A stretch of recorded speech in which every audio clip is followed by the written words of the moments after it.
ગામના ધમકાવે તો અમારો સમાજ ત્યાં મને આપે જાય ત્યાં મારી નમ્ર વિનંતી મારા સમાજને મને સાથ સહકાર આપે અને મને ન્યાય મળે. હજી પોલીસ વાળા મને ગોતે છે મને પૂરી દેવા માટે.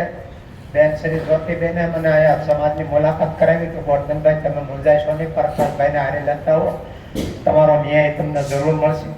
તો પોલીસ વાળા અટાણે મને ગોતે છે. મારો હું ગુનો? હું બોટલેગર થોડો છું, હું સરપંચ છું મારા ગામનો, તો જ મને પ્રતિનિધિ બનાવ્યો ગામનો.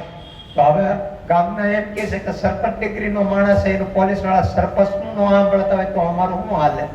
એટલે ગામવાળા બીકની મારા બધા ડરી ગયા છે. હું એકલો થઈ ગયો છું. સમાજ મારો મા બાપ છે, હું તમારો બાળક છું. મારા માવતરને હું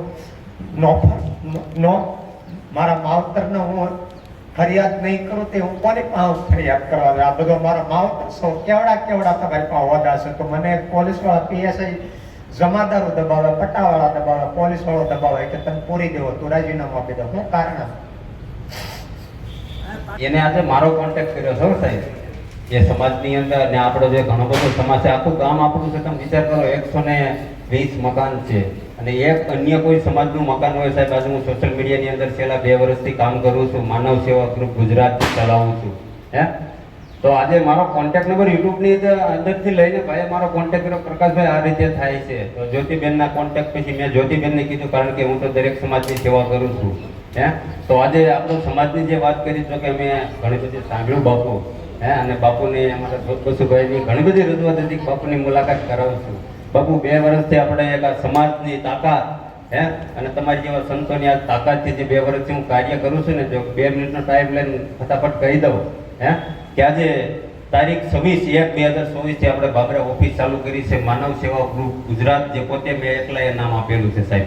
અને એની અંદર મા બાપ વૃદ્ધ માવતર હોય, પોતાના દીકરા કોઈ ધ્યાન ન આપતા હોય, તો આજે એવા મા બાપની ક્યાંય યાદી હોય, મોટી ઉંમર થાય ને સાહેબ તો કામ નથી થતા, તો આજે એવા મા બાપની યાદી કોઈ પણ વ્યક્તિ ગુજરાતના કોઈ પણ ગામડા કે જિલ્લામાંથી ફોન કરે તો મારી પોતાની ગાડી લઈ જઈ ઘરે અને પોતાને અનાજ કીટ ખાવા પીવા માટે આપું છું સાહેબ.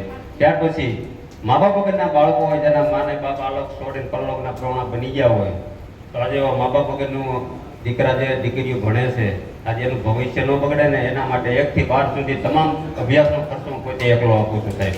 અને ગુજરાતની અંદર કોઈ પણ મા બાપ વગરની દીકરી હોય, જો કે હું સોશિયલ મીડિયામાં કોઈ વાંધો નહીં, મારા તમામ વિડીયો યુટ્યુબની અંદર છે.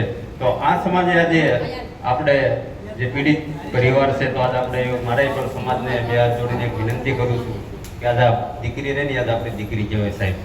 તો આજે એનું ભણતર ના બગડે એટલા માટે આપણા સમાજ આજે હાથો બનીને બધા સાથે મળીને આજે આપણે તાકાત આપવાની છે. તો વધારે ના કહેતા મારી વાતને હું વિરામ આપું છું.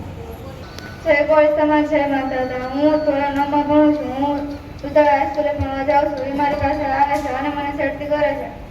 પહેલા પણ મારી યારે એવું થયું હતું જે 2-3 કિલોમીટરથી મને દોડીને મારી ઘરે છટાવ્યા હતા, લઈને આવ્યા હતા અને મને મારી હતી. મારા મમ્મી પપ્પાને પણ માર્યા હતા. અત્યારે હું બીકને મારે કંઈ બોલી નથી શકતી અને હું ભણવા પણ જાઉં છું. મારા મમ્મી પપ્પાને ભેગા લઈ જાઉં છું. મારા ભાઈ મને મેળવા આવે ને લેવા આવે. તો તમે આમાં અમને સપોર્ટ કરો.